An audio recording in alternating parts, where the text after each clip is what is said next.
Provérbios 4, a partir do verso 20. Provérbios 4, verso 20, você vai encontrando aí. Temos a nossa Bíblia gigante aqui, né? Hoje está meio clarinho, mas eu vou ler aqui. Se você não trouxe Bíblia, você vai poder acompanhar em nome de Jesus. Antes de lermos, esse texto, gente, ele é talvez a chave prática espiritual mais relevante para a nossa vida cotidiana. Existem ministrações, mensagens que carregam um conteúdo poético, profético, e que de alguma maneira elas tratam temas que nos libertam, que mudam o nosso pensamento, mudam a nossa visão, a nossa forma de olhar o mundo, a perspectiva pela qual nós observamos o mundo à nossa volta. E existem mensagens que elas têm um caráter prático. Obviamente que toda mensagem de Deus ela é para a nossa vida prática, é para ser colocada em prática. Mas existem mensagens que elas estão carregadas da parte do Senhor com um peso espiritual, um poder espiritual que tem a ver mais com aquilo que Deus vai fazer em nós do que aquilo que nós devemos realizar para Deus. E a mensagem de hoje, ela é uma daquelas mensagens que eu poderia dizer que ela tem uma grande carga prática. É uma mensagem para colocar em prática no dia a dia. É uma mensagem para nós ouvirmos da parte do Senhor e colocarmos ela no chão da vida, na nossa vida diária, nos nossos relacionamentos, nos nossos negócios, nos lugares que o Senhor nos inserir, e ela vai ter aí então uma eficácia a partir do momento em que a praticarmos. Não é uma mensagem conceitual, é uma mensagem prática. Então, é com esse olhar que eu gostaria que você lesse comigo Provérbios 4, verso 20, que diz assim: é Deus falando conosco nessa manhã, é uma mensagem do Senhor para nós nessa manhã de domingo, e o Senhor diz assim: meu filho, escute o que eu digo a você, preste atenção às minhas palavras, nunca as perca de vista, guarde-as no fundo do seu coração, pois são vida para quem as encontra e saúde para todo o seu ser. Acima de tudo, guarde o seu coração, pois dele depende toda a sua vida. Em outras traduções, o último verso vai dizer: de tudo o que se pode guardar, guarde o seu coração, porque dele procede as fontes da vida. Oremos. Pai, obrigado, Senhor, pela oportunidade de estarmos na Tua casa, de nos alegrarmos, Senhor, entoando a Ti louvores, cantando a Ti, Senhor, adorações que exaltam a Tua grandeza. E agora, Senhor, também Te agradecemos, porque todos nós nos assentamos agora para ouvir a Tua voz. Senhor, que não seja mensagem de conhecimento humano, que não seja carregada apenas com interpretação textual, mas que seja o que a Tua palavra é, palavra rema, palavra revelada, poder do alto, poder de Deus. Senhor, começa agora a abrir cada coração. Entra, Senhor, em ambientes da nossa mente em que só o Senhor pode entrar. Muda, Senhor, convicções, áreas de rigidez do nosso coração e nos transforma, Senhor, em filhos que alegram o Senhor pela sua conduta, obedecendo a Tua palavra. Senhor, que aquilo que é humano, natural e terreno desapareça, e que aquilo que é celestial, que é excelso, que é divino, que é sobrenatural, que isso se levante nesse lugar. Cada mente e cada coração aqui, Senhor, estão livres e liberadas para o Teu agir. Haja no nosso meio. Muito obrigado, Senhor, porque até aqui é o Senhor quem tem nos ajudado. A Ti, Jesus, nós Te damos toda a honra, toda a glória e todo o louvor, em nome de Jesus. Amém. Amém? Irmãos, uma das tônicas da vida é que a nossa vida nessa terra é feita de ciclos. A vida terrena que nós temos aqui, que nós chamamos nesse plano natural de existência, ela é marcada por fases, por temporadas. Existem temporadas na nossa vida que nós desejamos encurtá-las, porque são temporadas difíceis, períodos de escassez, períodos de perturbações emocionais, período de provações econômicas, financeiras. E quando estamos atravessando essas fases, a vontade é de suprimi-las, de fazer com que a próxima fase chegue rápido para que possamos avançar. É também verdade que o desejo de permanecer em fases que são boas, que são agradáveis, que são favoráveis, também se manifesta. Quando a fase é boa, nós temos frases como: tomara que esse tempo nunca termine, tomara que esse dia nunca acabe, tomara que a gente possa permanecer nesse lugar para o resto da vida. Mas a verdade é que tanto as fases boas como as fases ruins, elas têm períodos. Novas fases estão por vir, novas temporadas estão por chegar, e essa é uma lei natural estabelecida por Deus. Foi Deus quem determinou que os tempos fossem fragmentados em períodos. Foi o Senhor quem, ao criar o mundo, o universo, determinou que os tempos fossem divididos em dias e noites, em tardes e manhãs. Foi o Senhor quem estabeleceu o sol e a lua para governar os tempos, as estações. Deus, conhecendo a nossa natureza, não deixou com que o tempo fosse como é na eternidade, um tempo linear, contínuo. Aqui para nós o tempo ele é cíclico. E por que Deus faz isso? Por que Deus fez isso? Imagine você que você acorde um dia e aquele dia acorde e sabe quando parece que você, a gente não crê nisso, mas assim, acordou com o pé esquerdo? Sai para trabalhar e o carro não pega, arranja uma carona e vai para o lugar errado, chega no trabalho e aquilo que estava organizado virou um caos, cumprimenta alguém e a pessoa, bom dia, só se for para você. Aquele dia que você olha e diz: meu Deus, parece que eu virei o vórtice da negatividade do universo, está tudo dando errado. Existem dias que são assim, aqueles dias em que uma má notícia chega, aquele dia em que o diagnóstico fatídico nos é apresentado, aquele dia de uma descoberta negativa no relacionamento, na casa, aquele dia em que um laudo certificou uma suspeita sobre um filho, uma filha, dias em que a dificuldade se apresenta a nós e a intensidade delas parece travar o tempo. Dias em que parece que o tempo fica paralisado ou se arrasta. Imagine você que nessa temporada, nesse dia ruim, se esse dia não tivesse fim.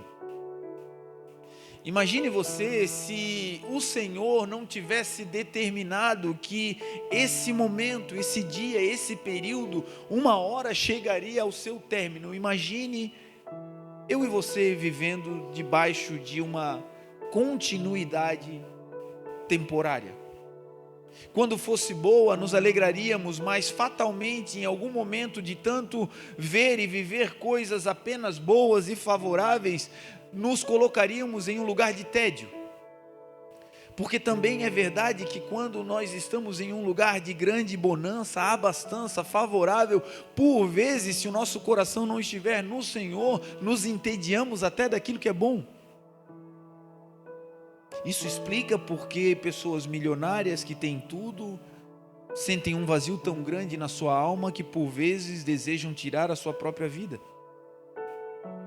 No dia mau em questão, a alegria que temos, ou a certeza que temos, a esperança que temos é que, por causa de Deus que determinou que não haveriam apenas dias, mas também no final do dia começaria uma noite, nós temos a esperança renovada, porque a palavra de Deus diz que um dia faz declaração a outro dia, e uma noite mostra sabedoria a outra noite. A palavra do Senhor diz que basta a cada dia o seu mal, e a palavra do Senhor também diz que o choro pode durar uma noite, mas a alegria vem pela manhã. Então você passa um dia ruim, um dia fatídico, um dia mau, mas para quem crê na palavra do Senhor, uma esperança brota. Olha, essa temporada está ruim, eu estou em dificuldades, o dia não está indo bem, não está do jeito que eu planejava, mas aqui dentro uma esperança viva fica acesa. Uma hora esse dia vai terminar, uma noite vai começar, e amanhã o sol da justiça vai se levantar de novo, trazendo graça e esperança, como diz a sua palavra. Então, vidas de temporadas e de ciclos vieram do Senhor e são uma bênção de Deus para mim e para a sua vida. São uma dádiva do Senhor para mim e para você. Porque permite que o tempo seja renovado, que a esperança na minha e na sua história se renove. Existem alguns ciclos que são pertinentes a faixas etárias em que vamos passando, e também estão ligados à maturidade que nós vamos desenvolvendo. Na infância, a temporada que se apresenta é a temporada das descobertas. É a temporada onde nós estamos diretamente envolvidos com a aprendizagem. Em nenhuma fase da vida se aprende tanto como na infância. As coisas básicas da vida adulta, da vida que teremos, são definidas, aprendidas ali. Capacidade de verbalizar, de articular pensamentos. É na infância que aprendemos a falar, a andar, a se relacionar. É ali que aprendemos sobre o bem e o mal. São coisas relativas a essa fase. E essa fase uma hora fica para trás. Chegamos à pré-adolescência, à adolescência, aonde a fase está intimamente ligada com as revoluções biológicas e hormonais. Começamos a descobrir coisas novas que vão acontecendo fora de nós e dentro de nós. A maturidade começa a surgir biologicamente e hormonalmente falando. É o período em que vivemos uma busca por aceitação, por integração. É na adolescência e na pré-adolescência que vivemos um desejo de sermos aprovados por aqueles que estão à nossa volta.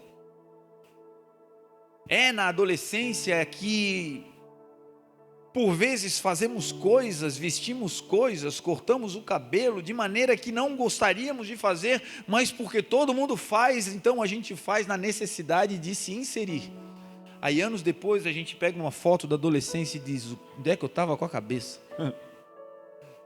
É a necessidade daquela fase de se sentir pertencente. O tempo passa e chegamos então num novo ciclo, que é a juventude.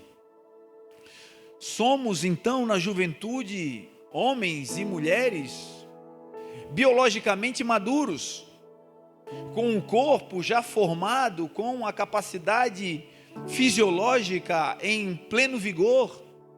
entretanto com uma mentalidade ainda muito imatura. Somos adultos por fora, com o corpo formado, mas pelo lado de dentro ainda nos faltam experiências no chão da vida que possam nos dar capacidade de tomar decisões pertinentes. É muito comum na juventude, nos primeiros anos, entrarmos em negócios que não deveríamos entrar, nos relacionarmos de maneira profunda com gente que não faria parte dos planos de Deus para nós, mas por falta de experiência vamos nessa fase também descobrindo com os nossos próprios erros. E aí então, fase adulta, aí se aproximando do final dessa existência que nós chamamos de vida, chegamos à maioridade. Aquela fase em que pressupomos que a colheita ela deve ser constante, porque ao olharmos para a vida, passamos uma vida semeando. Ao olharmos para a vida, ao chegarmos na maioridade, vamos ver que chegou de fato um tempo de colheita. Olhamos para os filhos que outrora eram necessitados de todo tipo de cuidado, de auxílio, e agora já vemos eles com filhos. A nossa profissão, que nos tomava um grande tempo e energia, agora olhamos para ela e colhemos os frutos. Aqueles que empreenderam, aqueles que são profissionais liberais, que atuaram criando coisas, abrindo negócios, quando chegam na maioridade, têm nesse período um tempo de colheita sobre tudo aquilo que semearam ao longo da vida. Essa é a melhor das paisagens, é mais ou menos assim que a vida em fases se estabelece. Agora existe algo muito importante que por vezes nós não consideramos, que é uma chave que nos permite mudar de fase, que é um código celestial que nos permite avançar para um próximo nível, para um novo ciclo, que é aquilo que Deus estabeleceu como regra básica, que pode se tornar em uma chave que abre as novas oportunidades e os novos ciclos da nossa história. E que sem considerarmos isso, muitos de nós ficamos paralisados, estagnados, derrapando, patinando na fase atual. E pior, alguns, por desconsiderarem esse conceito, vivem amarrados, atrelados, ancorados nas fases anteriores, no passado. E que chave é essa? Que poder é esse? Que conceito é esse que pode nos levar a sair de uma fase da vida e começar um novo ciclo?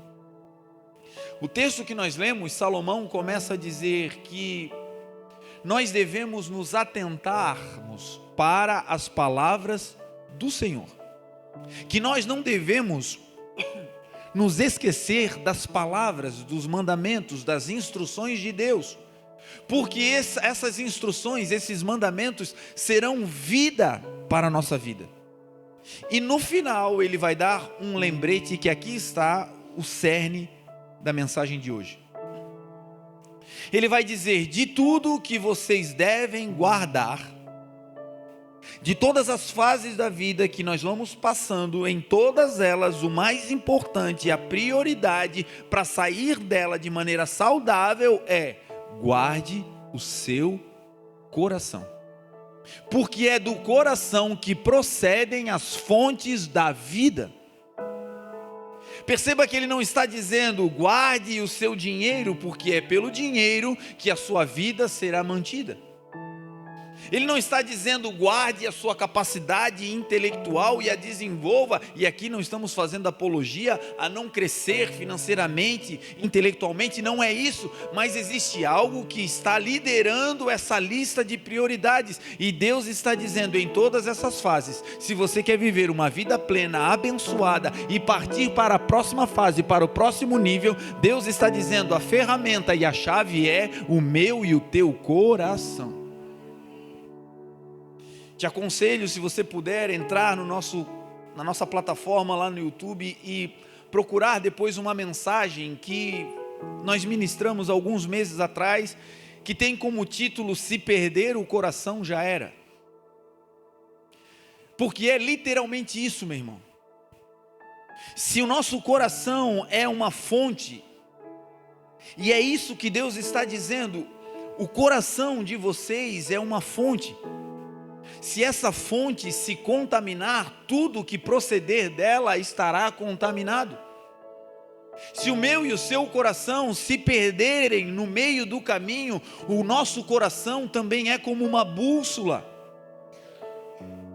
O coração humano é como uma bússola, que não aponta para o norte geográfico como uma bússola natural, mas que aponta para a presença de Deus, que nos faz encontrar o Senhor.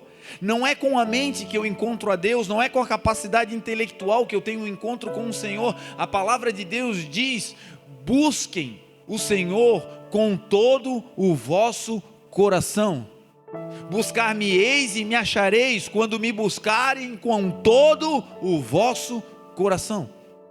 O coração é a bússola que nos aponta para Deus, que nos aponta para o Senhor, e essa bússola entra em colapso quando o coração é contaminado. Por vezes fazemos orações e dizemos: Deus, parece que o Senhor está distante. Senhor, parece que aquela intimidade, aquela presença gostosa que eu sentia, parece que o Senhor está longe. E essa é uma inverdade, o Senhor nunca está longe de nós. Ele prometeu, Jesus disse: eu estarei com vocês todos os dias, até a consumação dos séculos, amém. No dia do choro, meu irmão, é só ter sensibilidade. Ele está ali segurando a nossa mão e dizendo: filho, eu sou contigo.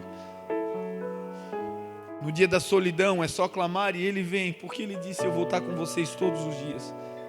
No dia da crise, da traição, do abandono, da falência, todos podem ir embora à nossa volta, mas o Senhor prometeu: eu vou ficar com vocês, e todo aquele que clamar pelo meu nome será salvo, é o que diz a palavra. Então Ele nunca está longe, meu irmão, Ele sempre está perto. Agora o problema é que nós não conseguimos o encontrar quando o coração se perde. Me busquem não com a parcialidade do coração, me busquem não com um fragmento do coração. Para achar o Senhor tem que usar toda a integralidade do coração. Me busquem de todo o coração. E por vezes uma mágoa entra e uma parte do coração já está ocupado por algo que não deveria. Por vezes uma falta de perdão entra e então o coração está ocupado por uma parte, e essa parte contaminada nos impede de achar o Senhor. E é sobre isso que Deus nessa palavra está dizendo: meu filho, se você quer viver dias felizes sobre essa terra e avançar no ritmo que eu tenho para você, em nome de Jesus, guardem os corações de vocês. O coração, ele é chamado de fonte. Melhor, ele é chamado de fontes da vida. O Senhor vai dizer que o coração, ele não é apenas uma fonte, mas ele é como se ele fosse fontes que regam, que irrigam, que nutrem a minha e a sua vida. E quando nós olhamos para Jesus, nós vamos ver que a maior aula que Jesus dá, a maior demonstração de sacrifício do Senhor, não foram as dores que Ele passou na cruz. A cruz do Calvário, a sua crucificação, duraram aproximadamente 6 horas. Das 9 da manhã às 3 horas da tarde, aproximadamente, foi o período em que o nosso Senhor ficou exposto à vergonha pública, completamente desnudo, porque era assim que Roma castigava aqueles que eram mortos na cruz. As suas mãos e os seus pés cravados naquele lugar, as suas costas completamente abertas por feridas que foram criadas durante toda a madrugada do dia anterior, onde ele foi gravemente açoitado. A sua cabeça e a sua caixa craniana inchadas por conta dos espinhos e da coroa que lhe foi colocada sobre a cabeça. As dores e a vergonha do mundo e do pecado e o peso do pecado de toda a humanidade lançado sobre ele e a pressão espiritual das trevas que foram para a frente da cruz para de alguma maneira dizer: desce dessa cruz, se és o Filho de Deus, abandona esse projeto. Eles não merecem esse perdão, eles não merecem esse sacrifício, desça daí. O texto vai dizer que essas trevas fisicamente escureceram a terra. Ali Jesus sofreu demais, mas foram 6 horas, 6 longas e dolorosas horas de um processo que culminou na sua morte e na minha e na sua salvação. Aquelas dores foram sofridas para que hoje eu e você possamos ter vida e vida abundante. E essa vida abundante passa pelo coração. A maior aula que Jesus dá é que durante toda a sua história, ele mostra uma habilidade, uma capacidade incrível de guardar o seu coração, de passar pela maldade humana, de passar por esse mundo sem deixar com que o mundo contaminasse o seu coração. E olha que não faltaram situações aonde Jesus entrou e saiu delas, e poderia entrar e ter saído magoado, entristecido, guardado algum tipo de rancor, de decepção, porque ele foi exposto a coisas terríveis. Mas ele dá uma aula de como guardar o coração. E se Deus permitir, hoje nós vamos falar sobre 3 aspectos em que nós devemos guardar o nosso coração. O aspecto número 1 é guardar o teu coração físico. Guardar o teu coração físico, o teu músculo cardíaco que está batendo aí dentro da sua caixa torácica. Guarde esse coração. Porque existem promessas que têm um tempo determinado para acontecer. E para viver essas promessas, literalmente, nós precisamos estar vivos. Existem coisas que vão acontecer na minha e na sua vida que têm um tempo no calendário de Deus estabelecidas. E para viver essas promessas, nós não devemos correr atrás delas ou tentar trazê-las para esse tempo. O que precisamos é apenas a manutenção da vida. Existem pessoas que não vivem a promessa porque, infelizmente, perderam o coração físico. Não cuidaram do seu corpo. Não cuidaram do seu coração, da sua saúde e não chegaram ao tempo do cumprimento da sua promessa. A Bíblia vai dizer que um dia Deus levanta um profeta e vai falar ao seu povo e vai dizer: vocês vão sair desse tempo de escravidão, desse ciclo raso, e eu vou colocar vocês em uma terra que emana leite e mel, e lá vocês vão viver os melhores dias da vida de vocês. E quando Deus promete isso, Ele está falando para cerca de 3 milhões de pessoas, o povo de Israel no Egito. Esse povo sai e começa o êxodo, eles começam a ir na direção da terra prometida. Anos se passam. E apenas 2 homens se mantiveram vivos, saudáveis, para entrar no lugar que Deus já tinha preparado para eles. 3 milhões de pessoas sucumbiram pela desobediência, por não entenderem, por não guardarem a palavra, enfim, literalmente eles não estavam vivos para viver a promessa. Uma das falas mais marcantes sobre guardar o coração físico, sobre cuidar da sua vida, sobre cuidar do seu corpo, é a fala de Caleb para Josué, porque eles foram, entre os 12 espias que foram espiar a terra de Canaã, foram os únicos 2 que quando voltaram disseram para Moisés: olha, a terra é boa, o fruto da terra é bom, a terra emana leite e mel, verdadeiramente é a terra que o Senhor nos deu. E Caleb, passam-se 40 anos, depois de 45 anos de história, esperando a promessa de Deus, Caleb vai até Josué e diz: Josué, lembra do que Moisés, servo de Deus, me prometeu? Ele disse que eu teria como herança a terra que os meus pés pisaram lá em Cades Barneia, quando o Senhor nos enviou para espiar a terra. Lembra-se daquela promessa? É chegado o tempo de eu receber a promessa, Josué. E então Caleb, aos 85 anos de idade, vai dizer: porque eu estou tão forte hoje como eu era aos 40 anos de idade, e eu tenho tanta força para entrar e sair da guerra como eu tinha lá naqueles dias, 45 anos depois eu me mantenho firme como o Senhor me estabeleceu. E é por isso que eu estou reivindicando a minha promessa, porque eu estou firme, com o coração físico guardado, com capacidade física para viver os sonhos que Deus tem para essa temporada. Jesus era um homem fisicamente forte. Essa foi uma das coisas que revolucionou a minha mente quando nós tivemos a nossa oportunidade de conhecer Israel, a terra do Senhor. Eu tinha a ideia de um Jesus intelectualmente bem nutrido, mas um Jesus fisicamente frágil, um Jesus que, como nós, uma vida natural, normal. E ao chegar lá, a primeira coisa que revolucionou a minha mente foi ver que Jesus, para viver o que viveu, precisava de um corpo forte. Alguém frágil não sobrevive àquele lugar. A profissão que Jesus tinha não era marceneiro, como a gente pensa, carpinteiro.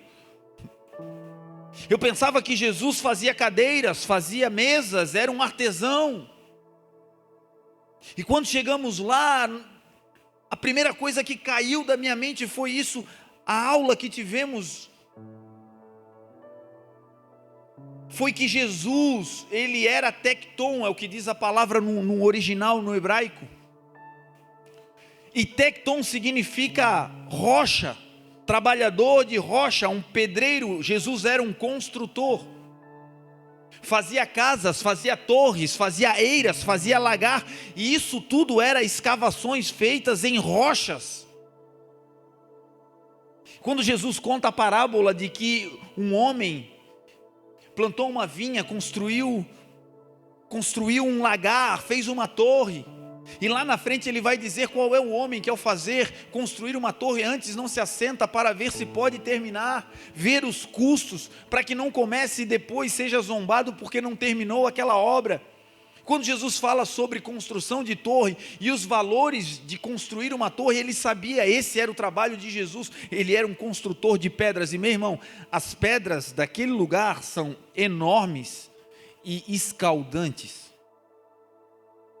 Jesus era fisicamente forte para suportar o trabalho. Jesus, para o seu ministério, tinha que fazer caminhadas diárias longínquas. Quando nós lemos, e Jesus saiu de Cafarnaum e foi até Nazaré, são 53, 54 quilômetros hoje em vias asfaltadas, e que caminhando hoje daria cerca de 10 horas caminhando. E nós sabemos que na época de Jesus não era assim. Não existiam estradas, eram caminhadas pelo deserto. Nós passamos por aqueles lugares, é inóspito. O calor é tão intenso que às 10 horas da manhã já não se pode mais caminhar. Depois, no final da tarde, se inicia a caminhada, e quando o sol sai e o frio do deserto já também não se permite mais uma caminhada, eram dias para fazer 50 quilômetros, e Jesus fazia isso de maneira cotidiana. Para sair de Cafarnaum, onde ele sediou o seu ministério, e ir até Jericó, onde ele curou cegos, onde ele viu homens subindo nas árvores para o ver, entrou na casa daquelas pessoas, curou gente de toda sorte de enfermidades para ir até Jericó. Eram quase 100 quilômetros, que o Senhor levava semanas para fazer aquele trajeto. Jesus era fisicamente forte para suportar. Estou te dizendo isso, meu irmão, porque é uma instrução do Espírito. Existem promessas sobre a minha e a sua vida que vão se cumprir daqui a um tempo. E para viver essas promessas e para desfrutar delas, o Senhor espera que você esteja fisicamente apto. Então comece hoje, em nome de Jesus. 3 conceitos para cuidar do coração físico: nutrição, atividade e repouso. Você olha para Jesus e você vê isso. Você olha na Bíblia o que Jesus multiplicava, como Jesus alimentava o povo, o tipo de alimento que ele usava, e você vai ver Jesus comendo coisas que eram saudáveis, que eram do bem. Existe uma frase simples e que, não sou nutricionista aqui, mas que serve quando a gente está determinado: coma de tudo, mas não coma tudo. Coma aquilo que você pode, mas não coma tudo. É nos excessos, é nos exageros que a gente se perde. Nutrição, atividade. Comece a se mover, meu irmão. Tem coisas que o Senhor vai realizar na nossa vida e que a gente vai ter que ter energia para empreender. Tem coisas que a gente está olhando e dizendo: olha, ainda falta tempo, e o Senhor está dizendo: começa agora, te prepara agora, começa a se mover agora. Gaste durante essa semana, durante a tua rotina, 1 dia na semana, 2, tire um tempo para ter uma atividade. Faça isso. Estou te dando essa instrução pelo Espírito, é uma instrução prática. Faça isso, e daqui a um tempo você vai ver coisas diferentes chegando na sua vida. Estamos no meio do ano, e talvez votos que a gente fez lá no começo do ano: esse ano eu vou emagrecer em nome de Jesus, esse ano eu vou melhorar, esse ano esses remédios que eu preciso tomar, a maior parte deles o médico já disse que é só eu me mexer. Preciso tomar água, preciso parar com açúcar. Olha, são coisinhas básicas. Se eu fizer, o médico disse que eu volto para a linha. E aí estamos na metade do ano e a gente está dizendo: segunda-feira eu começo. E o Senhor está dizendo, pelo Espírito: ouça as minhas palavras. É o que começa esse texto. Coloque isso no teu coração. Guarde o teu corpo físico, guarde o teu coração físico, porque isso também é uma fonte de vida. Se o coração parar, a vida acaba. E por fim, repouso. Jesus saía, trabalhava, fazia suas jornadas, mas não abria mão dos tempos de descanso. Essa foi uma aula que os discípulos tiveram que aprender a duras penas, porque quando Jesus os enviava, eles iam, curavam, faziam sinais, e eles voltavam empolgados para o Senhor, dizendo: olha, Senhor, coisas incríveis estão acontecendo. E Jesus os obrigava a descansar, porque eles faziam tantas coisas que não queriam parar. E o que o Senhor estava ensinando? Existe um tempo determinado para todas as coisas debaixo do sol. Tem tempo de atividade, tempo de trabalho, mas também existe um tempo de repouso. A ciência tem se multiplicado e tem nos dado dados incríveis. Gente que dorme cedo tem uma capacidade de gestão das coisas da vida superior àqueles que vão dormir tarde. Pessoas que dormem mais cedo têm uma qualidade de sono, um sono profundo maior, e se levantam com mais disposição no outro dia. Repouso físico, mas também repouso para a mente. Tem dia, meu irmão, que para manter o coração em ordem, você tem que se fazer de doido. É tanta loucura, é tanta demanda, é tanta gente querendo tanta coisa, que você tem que meio que se fingir de doido para não enlouquecer. Não leve tudo tão a sério. Não leve tudo a ferro e fogo. Considere algumas coisas, não leve tudo para a literalidade. Ei, deixa a tua mente descansar. A minha e a sua mente não são mais nossas, nós temos a mente de Cristo, é o que diz a palavra. Guarde o teu coração emocional. Jesus foi um mestre habilidoso em guardar as suas emoções. O ministério do Senhor, a dádiva que estava sobre ele, vai se manifestar aos 30 anos de idade, mas aos 12 anos de idade, Jesus já manifestava poder e autoridade no meio das pessoas. Com 12 anos de idade, ele vai ao templo na festa dos tabernáculos, e quando os pais voltam para casa, ele fica lá, e os pais depois vão até lá, e quando chegam lá, Jesus está sentado no templo, respondendo e fazendo perguntas aos doutores da lei. Os doutores da lei na época, gente, era o pessoal da NASA hoje, eram os cientistas de física quântica hoje, as mentes mais brilhantes estavam no templo, e Jesus estava respondendo perguntas dos mestres. Um assombro, com 12 anos de idade. Depois, aos 30, Jesus, quando está ainda antes do seu batismo, ele se manifesta para a sua família, se manifesta para os seus, em um dia que ele vai na igreja, na sua comunidade, e ele então profetiza, declarando a palavra que ele estava lendo do profeta Isaías, e ele diz: eis que o Espírito do Senhor está sobre mim, pois que me ungiu para evangelizar os pobres, enviou-me a curar os quebrantados de coração, a pregar liberdade aos cativos, dar a vista aos cegos, pôr em liberdade os oprimidos, e anunciar o ano aceitável do Senhor. Jesus, na sua igreja, na comunidade local, ele fala sobre isso, e então ali naquele dia ele diz: olha, hoje se cumpre essa promessa sobre a minha vida, eu sou o Messias, eu sou aquele que vocês esperavam, eu sou. E quando ele diz isso, ele é condenado à morte pelos seus amigos, pela sua família, pelas pessoas da comunidade. Levam ele para o monte da precipitação e não conseguem tocar nele porque não tinha chego a hora, e ele vai embora, vai para Cafarnaum. Tempos depois, já fazendo milagres, ele volta para sua terra e ele se encontra com seus irmãos, e os seus irmãos dizem para ele: se você faz o que você diz que faz, vai então para a Judeia e se manifeste e faz lá no meio do povo esses sinais para que os teus discípulos creiam em ti. Jesus guardou o seu coração emocional do descrédito familiar, do descrédito das pessoas que estavam à sua volta. Ele não deixou com que o descrédito das pessoas sobre ele afogassem ou lhe pressionassem a fazer coisas para mostrar quem ele era. E aqui está algo importante sobre não perder o coração, gente.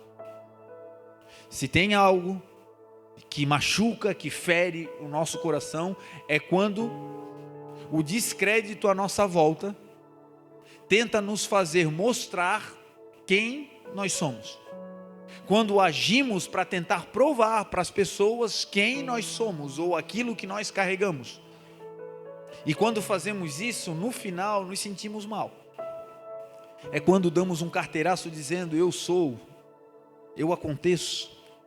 E você vê Jesus sofrendo descrédito dos irmãos e guardando o seu coração e passando ileso. E sabe o que acontece? Os irmãos um dia chegaram e disseram: olha, vamos prendê-lo, ele está fora de si. Jesus vai para a sua terra e ali não pôde realizar milagres porque o povo, a família não cria nele. E aí, se você gosta de Bíblia, vai vendo a Bíblia, vai chegar lá no Novo Testamento, tem um livro com o nome de Tiago. Tiago, pasmem, era irmão de Jesus. E esse irmão de Jesus foi um daqueles que foi para prender Jesus lá atrás, porque não cria nele. Esse Tiago foi um daqueles que disse: olha, se tu és quem tu dizes que és, faz o que tu fazes, o que tu dizes que tu fazes lá na Judeia, em Jerusalém. Tipo assim, se tu és o que tu dizes, te manifesta, te mostra. Descrédito. O tempo passa e esse Tiago se converte depois que o seu irmão Jesus morre. E esse homem se transforma em um líder da igreja. Esse homem escreve agora cartas proféticas para aqueles que creem no Senhor, os cristãos que estão dispersos por todo o mundo. Você vai ler o livro do irmão de Jesus, ele falando sobre fé, falando sobre o sermão das bem-aventuranças, que ele ouviu falar que o seu irmão um dia tinha pregado e aquilo entrou no seu coração. E como é que esse homem se converte? Porque Jesus guardou o seu coração e nunca levou uma mágoa, nunca levou nenhum tipo de restrição contra a família, porque eles não o compreendiam. Passou pelo descrédito, mas passou ileso, seguiu amando e entendendo. Jesus preferiu olhar para o descrédito com uma habilidade, de quem diz: olha, eles não creem em mim, não é porque não creem apenas, é porque infelizmente eles ainda ignoram aquilo que eu carrego. E aqui está um conselho, meu irmão: muitas vezes nós vamos passar por situações onde as pessoas não creem naquilo que a gente está falando, que as pessoas não creem no sonho que o Senhor te deu.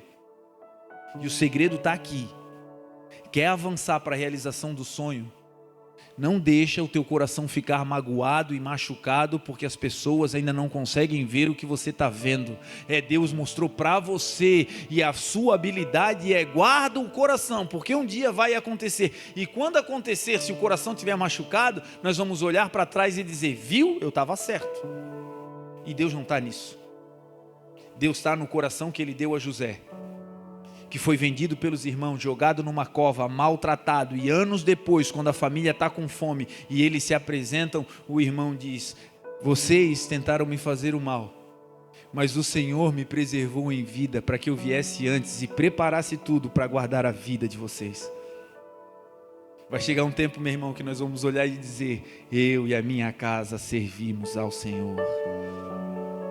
Guarde o teu coração emocional também das bajulações.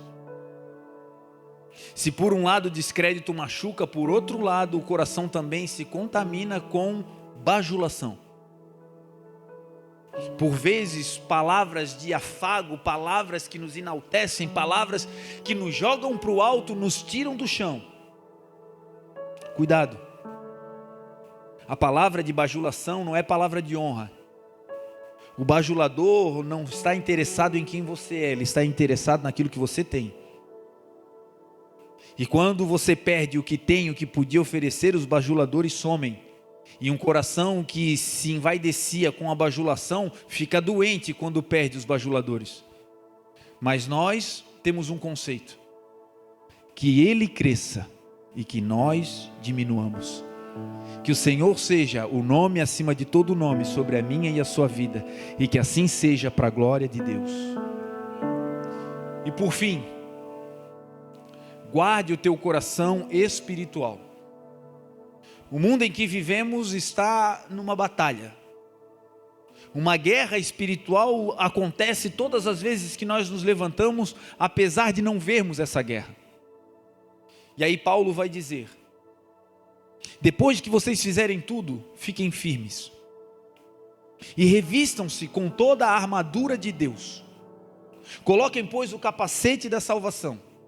Pensamentos ruins podem vir, mas não podem fazer morada na minha e na sua mente. Aqui nós temos uma certeza: nós somos salvos. Um dia essa terra vai passar e nós vamos voar para casa para a glória de Deus.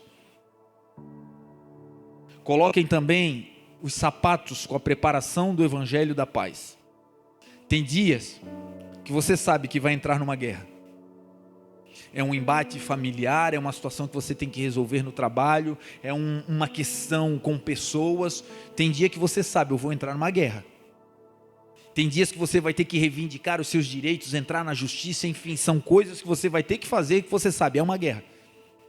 Agora, quem é de Deus, ainda que entre em uma guerra, ele entra, o texto diz, calçando os sapatos da preparação do evangelho da paz.